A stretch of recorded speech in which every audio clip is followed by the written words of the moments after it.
కొత్త రకం యూపీవీసీ రేకులు. హాయ్ అండి, అందరికీ నమస్తే. ఈ వీడియోలో వచ్చేసరికి యూపీవీసీ రేకులు అనేది సింపుల్ గా మన ఇంటికి అనేది వేసుకుంటానికి ప్రెజెంట్ ఈ 2025లో ఎంత కాస్ట్ అవుతుంది అనే దాని గురించి తెలుసుకుందామండి. అలాగే యూపీవీసీ రేకులు అనేవి ఉపయోగించుకోవడం వల్ల మనకు కలిగే లాభాలేంటి అనే వాటి గురించి కూడా ఈ వీడియోలో మనం తెలుసుకుందాం. ముందుగా ఈ యూపీవీసీ రేకుల యొక్క కాస్ట్ అనేది మనకి ప్రెజెంట్ మార్కెట్ లో 60 రూపీస్ అనేది తీసుకోవడం జరుగుతుంది ఫర్ స్క్వేర్ ఫీట్ కి. అంటే ఒక చదరపు అడుగుకు వచ్చేసరికి 60 రూపాయలు అనేది చార్జ్ చేస్తున్నారు. సింపుల్ గా మన ఇంటికి సపోజ్ మనకి ఒక 20 అడుగులు వెడల్పుతోటి, ఒక 30 అడుగులు పొడవుతోటి ఒక రేకుల షెడ్డుకి కానీ లేదా ఒక చిన్న హౌస్ కి మనం ఈ రేకులు అనేవి వేసుకోవాలి అనుకున్నట్లయితే సపోజ్ మనకి 20 × 30 అంటే 600 స్క్వేర్ ఫీట్ ఏరియా అనేది వస్తుంది. 600 ఇంటూ మనం 60 రూపాయలు చొప్పున చూసుకున్నట్లయితే 36,000 రూపాయలు అనేది కాస్ట్ అనేది అవుతుంది యూపీవీసీ రేకులు అనేవి మన ఇంటికి వేసుకుంటానికి. అయితే ఈ కాస్ట్ అనేది ఓన్లీ ఈ రేకులకి మాత్రమే. ఈ రేకుల కింద వేసుకునే ఫ్రేమ్స్ కి అయితే కాదు. ఈ రేకుల కింద మనం ఐరన్ ఫ్రేమ్స్ వేసుకోవచ్చు, అలాగే జింక్ పైపులు ఉంటాయి, ఆ ఫ్రేమ్స్ యూస్ చేసుకోవచ్చు. వాటికి సపరేట్ కాస్ట్ అనేది ఉంటుంది. దాన్ని ఫిట్టింగ్ చేసే వాళ్ళు కూడా సపరేట్ ఉంటారు.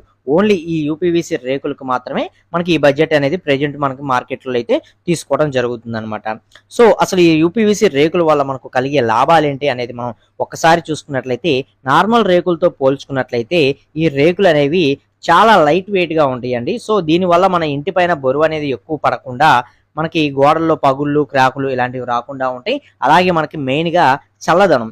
మనకి నార్మల్ గా ఐరన్ రేకులు కావచ్చు, అలాగే సిమెంట్ రేకులు కావచ్చు చూసుకున్నట్లయితే ఎండాకాలం ఫుల్ వేడిగా అయితే ఉంటాయి, లోపలికి ఆవిర్లు అయితే వస్తూ ఉంటాయి అనమాట. సో ఈ రేకులు అనేవి యూజ్ చేసుకోవడం వల్ల నార్మల్ టెంపరేచర్ కన్నా కూడా మనకి 10 డిగ్రీస్ అనేది తక్కువగా మనకి రావడం జరుగుతుంది అనమాట. అంటే హీట్ ని కొంచెం ఇది అబ్జెక్షన్ అనేది చేసుకోదు, చాలా వరకు తగ్గిస్తుంది అనమాట. సో లోపల పక్క మనకి చాలా చల్లగా ఉంటుంది ఈ రేకులు అనేది యూజ్ చేసుకోవడం వల్ల. అలాగే మనకి నార్మల్ రేకులు కావచ్చు, ఐరన్ రేకులు కావచ్చు, మనకి ఏంటంటే వర్షం పడ్డప్పుడు పైన ఎక్కువగా శబ్దాలు అనేవి వస్తూ ఉంటాయండి. అలాంటి శబ్దాలు నాయిస్ క్యాన్సిలేషన్ గా కూడా మనకి ఈ రేకులు అనేవి బాగా పనిచేస్తాయి అనమాట. వీటిపైన వర్షం పడితే సౌండ్ అనేది అంతగా వినిపించదు అనమాట నార్మల్ రేకులతో కంపేర్ చేసుకుంటే. అలాగే ఐరన్ రేకులకి బాగా వర్షం పడ్డప్పుడు కానీ లేకపోతే బాగా చలికాలం కానీ లోపల వైపుకి లైట్ గా స్వెట్ అనేది వస్తూ ఉంటుంది. అంటే లైట్ గా ఏంటంటే మనకి మంచు పడ్డప్పుడు రేకులు బాగా కూల్ అయ్యి మనకి సపోజ్ మనకి ఒక ఫ్రిడ్జ్ లో మనం ఏదైనా గ్లాస్ లో వాటర్ అనేది పెడితే బయటికి ఎలాగైతే మనకి వాటర్ అనేది వస్తుందో ఆ టైప్ లో లైట్ గా స్వెట్ అనేది వస్తుంది అనమాట. దీనివల్ల కొంచెం ప్రాబ్లమ్స్ అయితే అయ్యే ఛాన్స్ అనేది ఉంటుంది. మన సీలింగ్స్, మనకి జిప్సమ్ సీలింగ్స్ కానీ పిఓపి సీలింగ్స్ కానీ ఇలాంటివి చేయించుకుంటే అనమాట. సో ఈ రేకులు అనేవి మనం యూజ్ చేసుకోవడం వల్ల అలాంటి స్వెట్ అనేది కూడా రాదనమాట. అలాంటి ప్రాబ్లమ్స్ కూడా ఈ రేకులు యూజ్ చేసుకోవడం వల్ల మనకి అటువంటి ప్రాబ్లమ్స్ అయితే ఉండవు అనమాట. అలాగే ఇవి ఫైర్ రెసిస్టెంట్ గా కూడా మనకి పనిచేస్తాయి అండి. అలాగే షాక్ అండి, మనకి ఐరన్ రేకులు చూసుకున్నట్లయితే ఎక్కడైనా కరెంట్ రేకులు టచ్ అయ్యాయి అంటే మొత్తం షాక్ అనేది వస్తుంది అనమాట. అలాంటి షాక్ అనేది ఈ రేకుల్లో మనకి ఈ యూపీవీసీ రేకుల్లో అయితే అసలు రాదనమాట. సో ఇది ఒక మెయిన్ అడ్వాంటేజ్ అని మనం చెప్పుకోవచ్చు.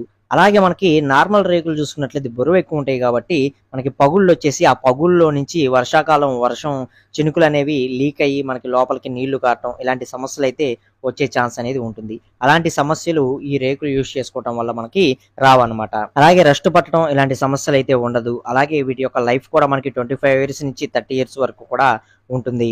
ఈ యూపీవీసీ రేకుల గురించి ఇంకా పూర్తి వివరాలు అనేవి మన మెయిన్ ఛానల్ అయిన తెలుగు బిల్డింగ్ కన్స్ట్రక్షన్ లో ఫుల్ లెంత్ వీడియో అనేది ఒకటి చేశాను. ఆ వీడియో చూడండి, మీకు ఇంకా క్లియర్ గా ఇన్ఫర్మేషన్ అనేది తెలుస్తుంది అనమాట.